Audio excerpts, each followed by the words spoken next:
I think that, when I speak to our high school students, I always tell them that the indispensable quality to live a good life is courage. Because what you're describing actually takes a lot of courage. It's not easy to be able to change your ideas. It's not easy to be able to change the pattern of your life, and you have to have a certain amount of courage to allow someone to trample on your ideas, because fear is a very powerful motivator in that drive to self-preservation. See, we have given lots of significance to various psychological modes and moods that our intelligence takes. We can call it fear, we can call it courage, we can call it love, we can call it hate. But it is just different shades that your mind takes at different times. All this is only because it is in constant compulsive reaction to something around you. In reaction, if somebody is nice to you, you fall in love with them. If somebody is nasty to you, you hate them. Like this, in reaction, so many things are happening. This is a psychological and social phenomena. This is not an existential reality. Love is not an existential reality. No, it is what's happening within you, it's your emotion.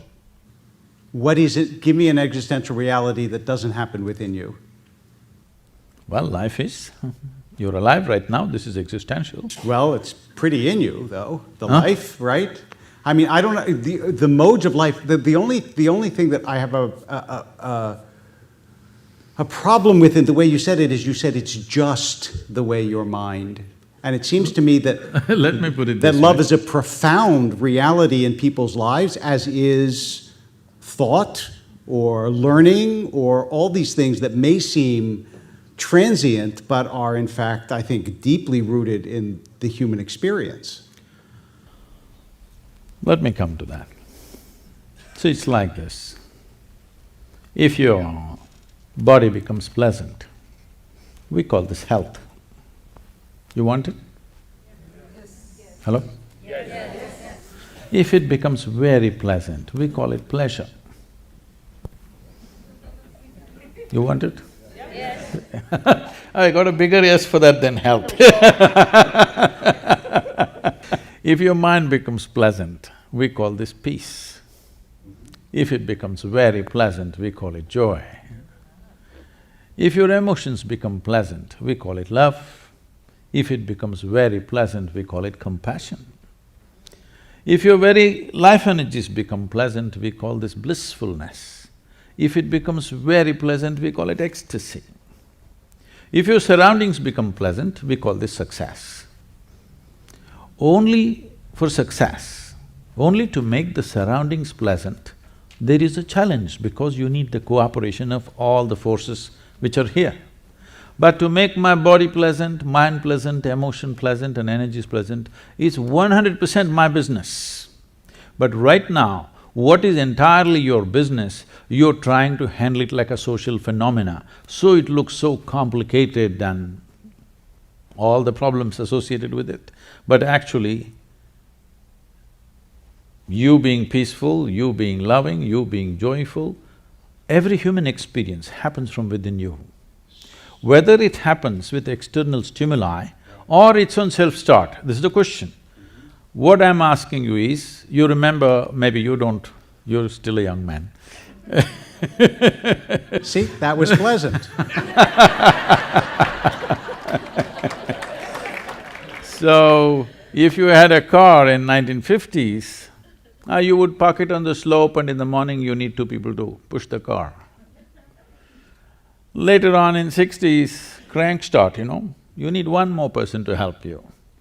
Today everything is self-start, you have a remote which starts your car these days. Now you're driving a car which doesn't even start, it just goes. So, it's just upgradation of technology. So I'm saying, would you like your peacefulness, your joyfulness, your love, your blissfulness, your ecstasy be on self-start or push-start? This is something you have to make up your mind on. So,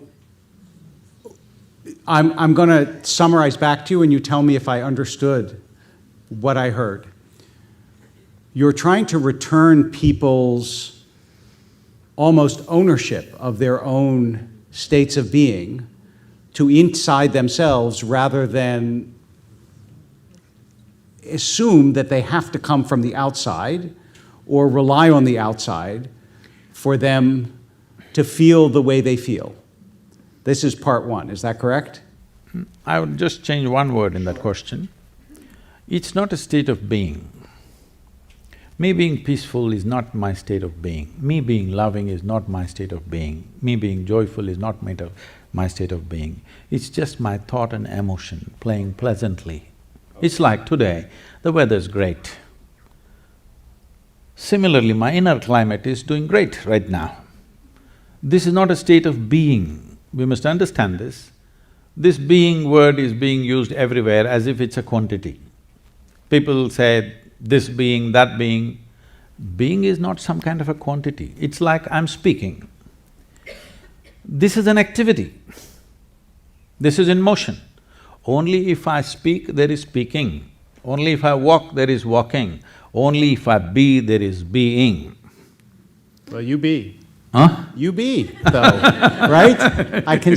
and so I'm not fully persuaded yet by that distinction, but nonetheless, what is interesting in part is that you do actually spend an enormous amount of time and energy, though, trying to make the external world more pleasant for people. The best example is the River Project, which is a remarkable accomplishment and enormously ambitious and all about making the external world better. So just ensuring that tomorrow our children have water to drink, is it very ambitious? It is today. I mean, you wouldn't think so, but the scale of work that it… That is there. There is a scale because there is a scale of disaster unleashed by people. But otherwise, to look at it simply, ensuring that there is water for your children to drink, is it very ambitious or is it very natural? People have become so unnatural that they don't care tomorrow's generation whether they have water to drink or not. So, I think it's very natural, it's very human for you to respond to these things. But the essence of work is not in that. These are unfortunate needs of our times in which we exist. If I was here 100 years ago, I wouldn't be talking about rivers for sure. So rivers are not my project. Unfortunately, I see a disaster unfolding, so something has to be done about it. When I just stepped out, this is a 30-day journey where I drove 9,300 kilometers personally myself, and we had 142 events in these 30 days and 182 media interviews, and 162 million people responded. The largest ever movement on the planet. 162 million people responded to this and we changed the policy. The government policy towards rivers has been changed in India because of this Rally for Rivers. Yeah, I think that deserves… yes. No, it's okay. But the important thing is this, why that many people responded? People were asking me, Sadhguru, you got the whole nation together, all the opposition parties, all political rivals, everybody came together for this one thing. I said, see, when I look at it, everybody knew this needs to happen. But they need a fool to bell the cat. They found me.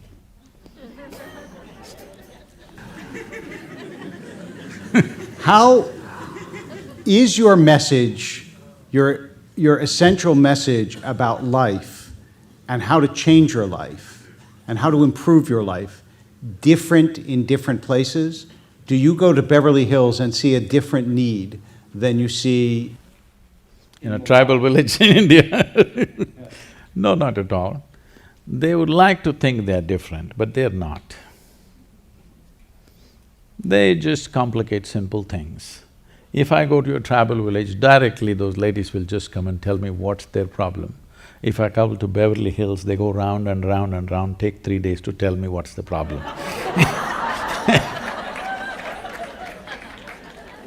Welcome to my hood, Sadhguru.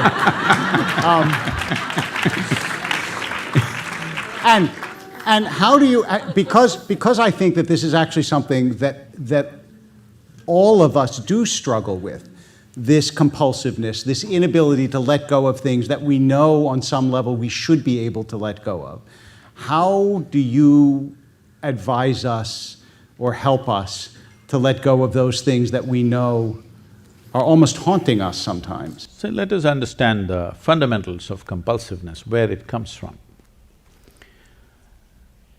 See, everything that's physical in this universe, from a single atom to the cosmic nature of things, everything that's physical is naturally in cyclical motion.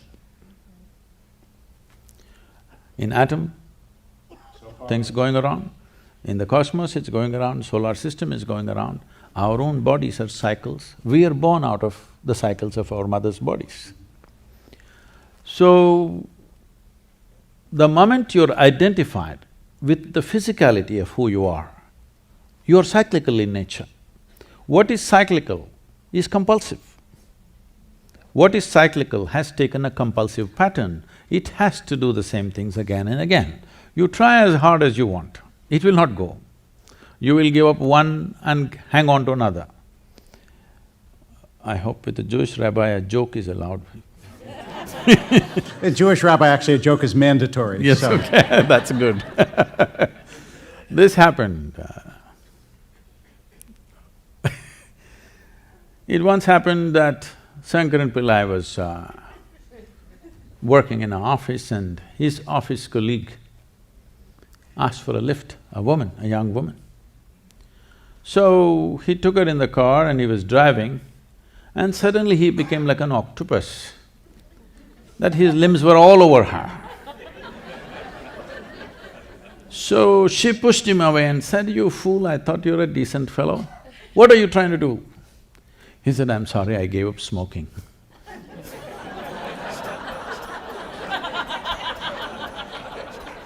So, if you try to beat compulsiveness with force, you will switch from one cycle to another cycle to another cycle.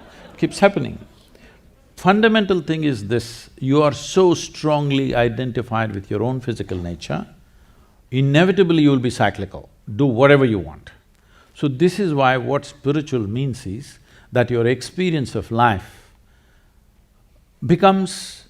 something within you becomes larger than your physicality. Physicality includes your thought and emotion. This is… Yes, no, I mean, what I was going to say, two things. First of all, I think when people talk about whether they're religious or not religious, I actually don't believe that's the distinction.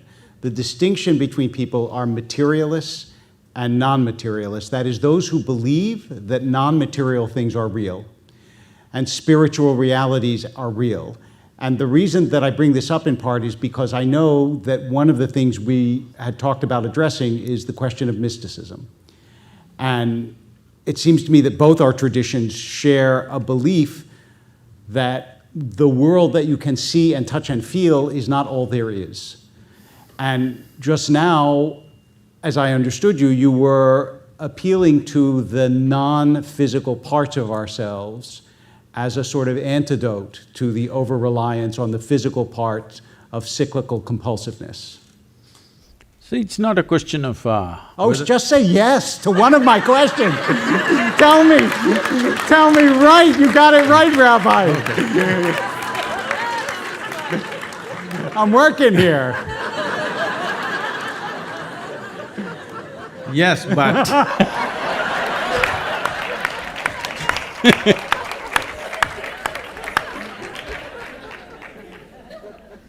yes, but the thing is, it's not something that we have to believe in. See, none of us were born like this as we are. We came like this, we became like this. This is just accumulation of the food that we've eaten, or it's just a piece of the planet. Most people don't get this point till you bury them. Even that in Los Angeles I feel is difficult because I heard they're being buried in a concrete vault. So even in burial, you will still not know that you are part of the earth. So this is something that you gathered. Anything that you gather, at the most you can claim is yours. You cannot claim it's me. I can say, this glass of water is my glass of water. But if I say this is me, you know that I'm a case. You know for sure. So if you say this is my body, yes, it is right now, till we bury you. But if you say this is me, you are a case. Your only comfort is, everybody around you is a case.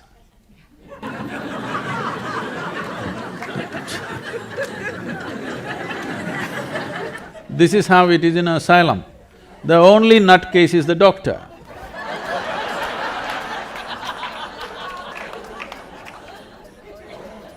How do you shift that perspective, though? How do you learn to see yourself as continuous with everyone and everything? So it's like this. I'm agreeing with that. We're good, we're good. See, this is my body, that's your body, distinctly separate, at least right now. Till both of us are buried. Till then, this is my body, that's your body, very clear. This is my mind and that's your mind, very clear. But there is no such thing as my life and your life. There's no such thing. This is like, I'm sure at some stage in your life, when you were in school at least, you blew some soap bubbles, huh? So that's my bubble, this is your bubble. Poop, it goes. There is no such thing as this is my air and this is your air. This is a living cosmos. You captured some, I captured some. How significant a life you become. When I say significance, not how significant you are in the society or in the world. It's not about that. As a life you become significant because you have captured that much of life which overwhelms the puniness of your own mind and physical body.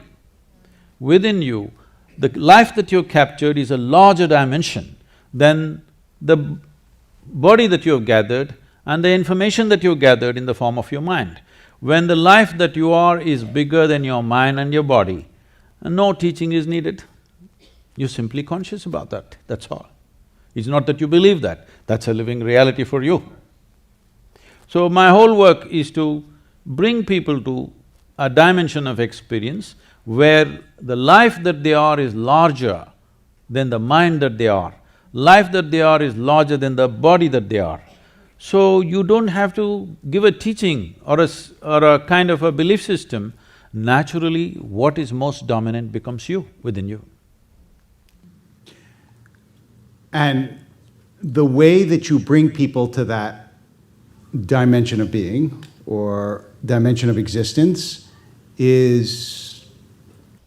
See, as there is a science and technology for external well-being, there is a whole science and technology for inner well-being. The problem that happens in every tradition is, over a period of time, generation after generation, it gathers moss. So much frill it gathered, nobody knows where the skirt is. There was a French Catholic writer, Charles Piguet, who said everything begins in mysticism and ends in politics. And I think that in religious traditions, that's exactly… Yes. There's a great deal of truth to that. So how do you scrape the barnacles off the boat or the moss off the tradition and identify that kernel which can actually expand people's sense of what they are a part of, but what they are only a small part of? I think I came with a huge advantage that I'm completely uneducated, refuse to be educated. Why I'm saying this is, it is not easy to remain uneducated. Because from the moment you're born, the moment somebody sees a child, all the adults want to pounce upon the child, wanting to teach something that's not worked in their life. Parents, teachers, every kind of people. The moment they see a child, they want to teach the child something. It's very clear. When you look at the child, the exuberance and the joy that the child has and the adults are the way they are, obviously it's not worked for them, whatever they know. But they want to teach it to the child. So I refused this one influence on me. I just remained as I was, uninfluenced by parents, teachers, society, religion around me, politics around me.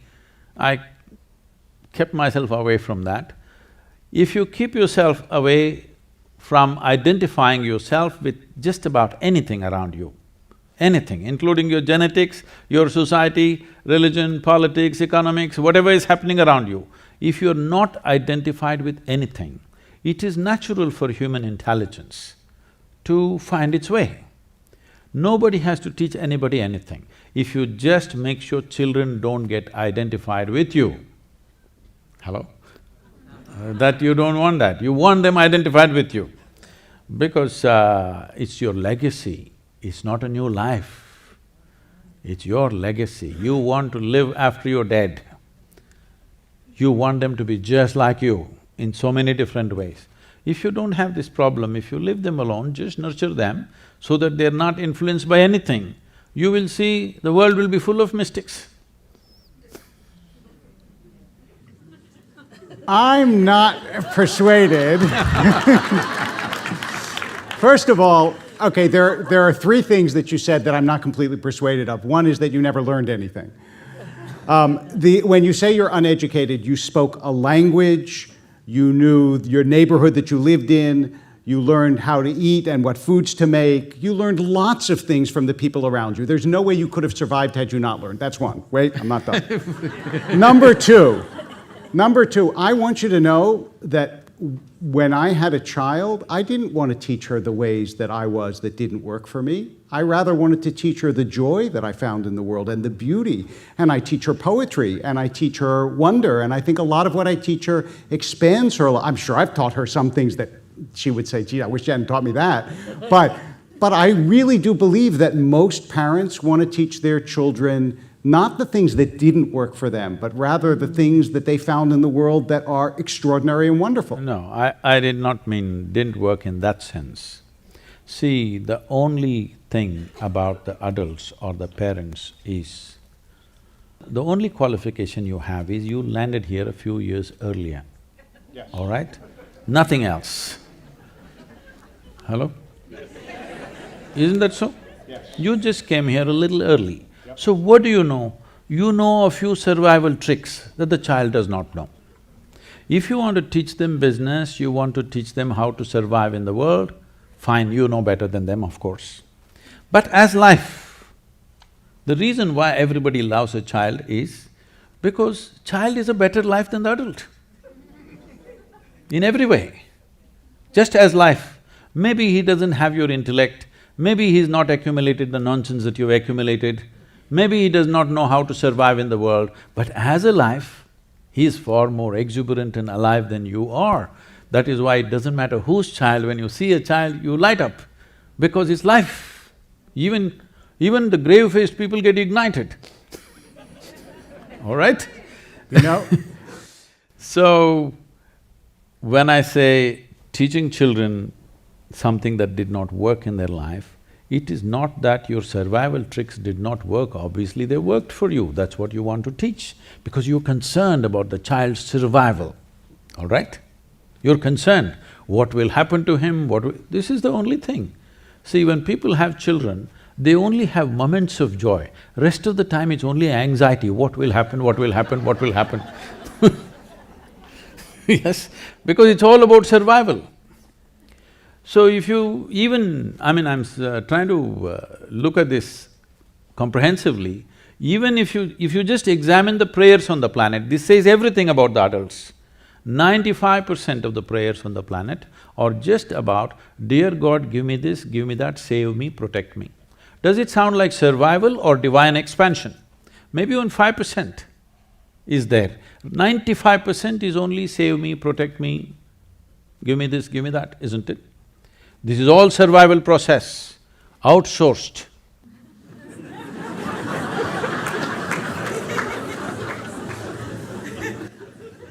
Well, I admit that you are the first person that I know who preaches a desire to uneducate people.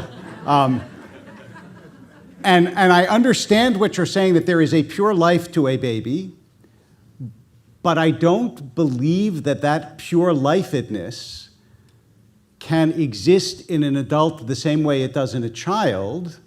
I said the same way that it does in a child. No, look, you're a man, in all seriousness, you're a man who has political savvy, you've written books, you travel and speak. There is a certain sophistication to your lack of sophistication that I think is quite right.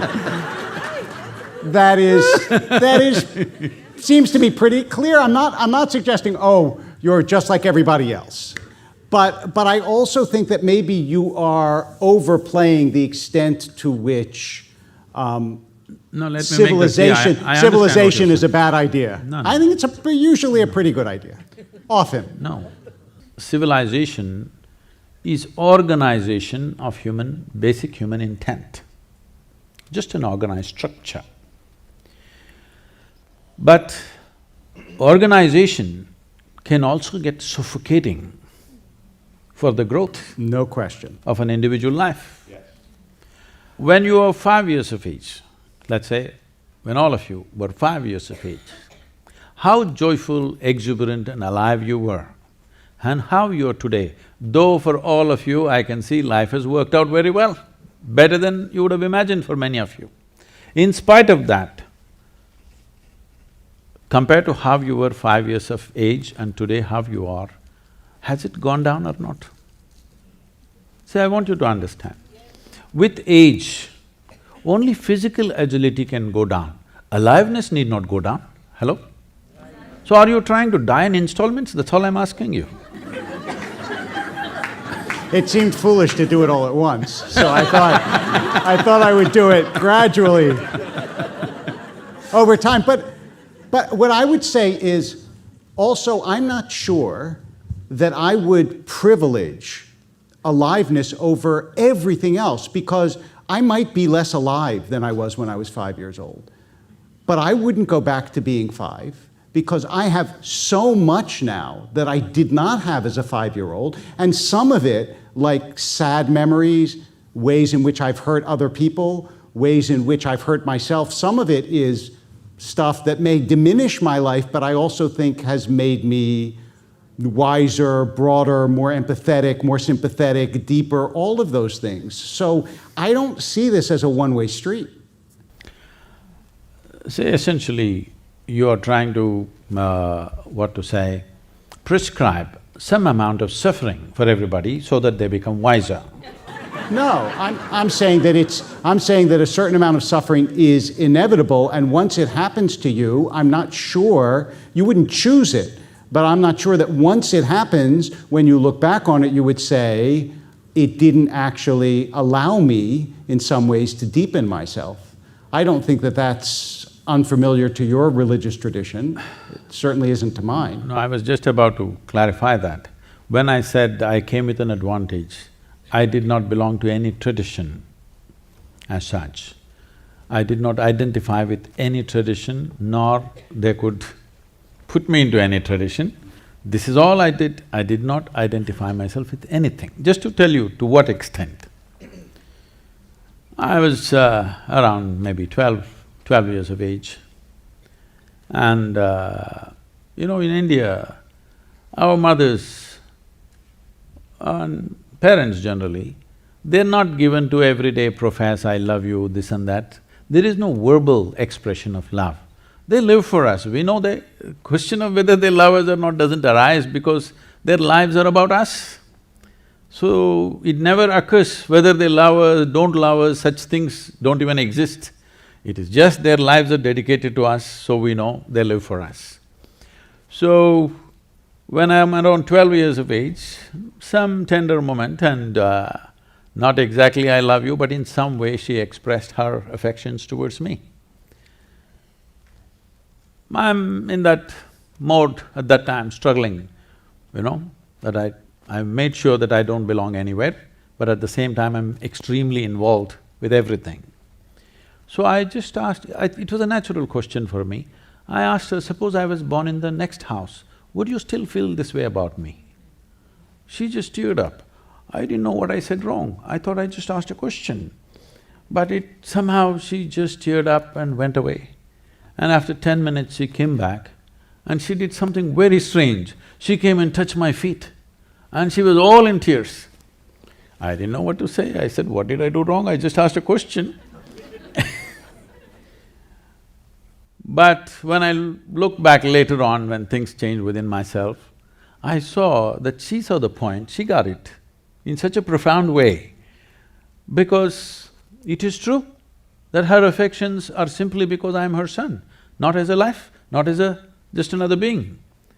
If I was somebody else, she wouldn't feel the same way. When she realized that, she just kind of, an expansion is also cracking up, The eggshell has to crack for something new to come out.